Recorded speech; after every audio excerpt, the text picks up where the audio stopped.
Kai Express, muling umiinit ang basketball world sa pangalan ni Kai Sotto.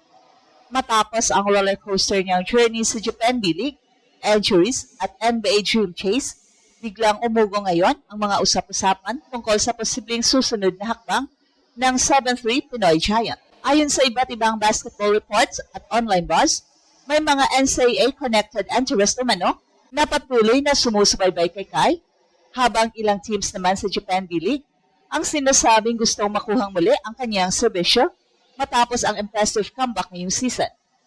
Mas lalo pang uminit ang diskusyon dahil may mga balitang posible ring babalik siya sa NBA Summer League radar ngayong healthy na siya ulit.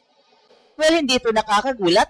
Sa kabila kasi ng ACL injury na tumama sa kanya noong 2025, mabilis ding pinatunayan ni Kai na kaya niyang bumalik sa mataas na level ng competition.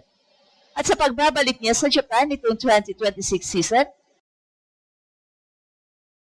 nakaabot agad siya ng 1,000 point milestone sa Japan B-League habang muling nagpapakita ng dominant rebounding at interior presence. At dito ngayon nagsisimula ang malaking tanong, ano nga ba talaga ang pinakamagandang path para kay Kai? Babalik ba siya sa full-time dominance sa Japan B-League? Susubok ba ulit sa NBA Summer League para habulin ang matagal na niyang pangarap? O may mas nakakagulat pang possibility?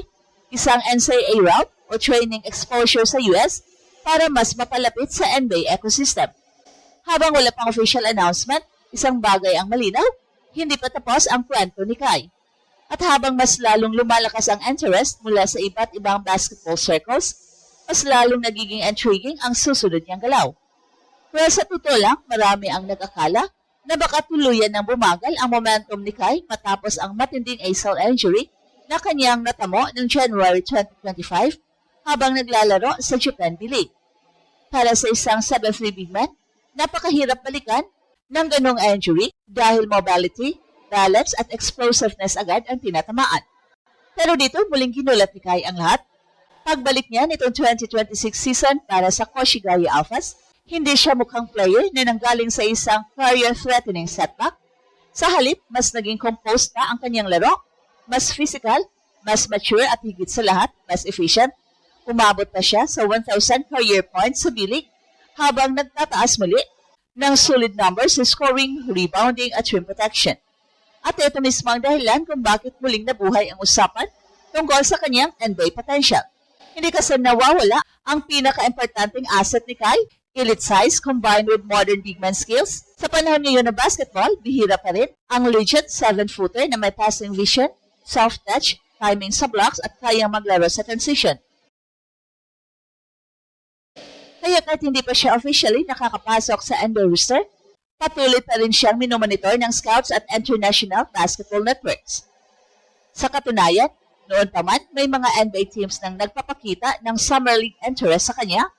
Noong 2023, nakalaro siya para sa Orlando Magic Summer League team matapos magkaroon ng multiple NBA inquiries ayon sa mga report.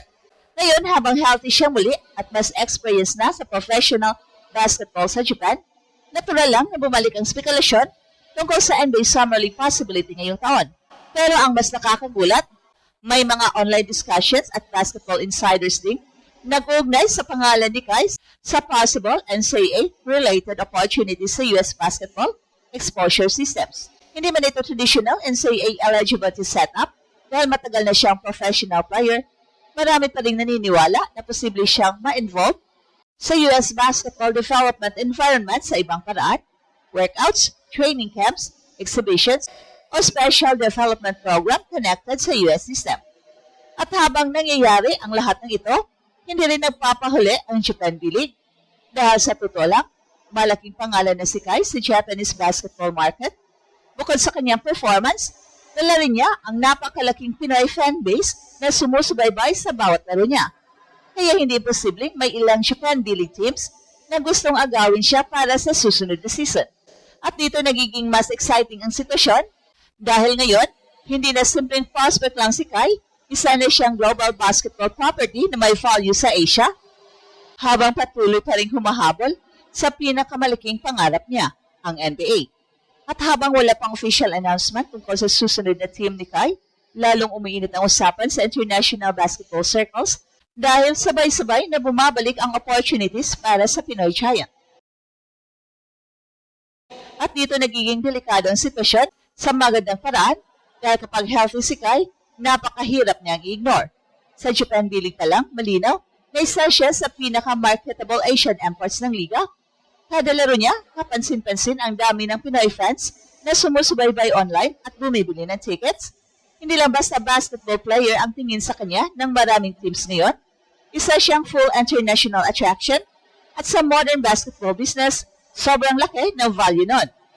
Pero higit sa marketing, basketball fee talaga ang pinaka-importante. At dito muling lumalabas ang malaking advantage ni Kai. Habang ang NBA ay unti-unting bumabalik sa paggamit ng malalaking rim protectors, nagiging relevant ulit ang kanyang skill set. Ngayon kasi maraming teams ang naghanap ng centers na kayang mag-block ng shots, dumipensa sa paint at may enough mobility para sumabay sa modern pace ng laro. Hindi man kasing explosive ng ibang athletic leagues, may natural timing at catch si Kai na bihirang makita sa 7-footers. Ito rin ang dahilan kung bakit maraming fans ang umaasang makakuha siya ulit ng NBA Summer League invitation. Dahil sa Summer League, hindi naman laging superstars agad ang hinahanap, madalas ang tinitingnan doon ay potential role players, developmental projects at unique size advantages. At sa kategorya na yon, pasok na pasok si Kai.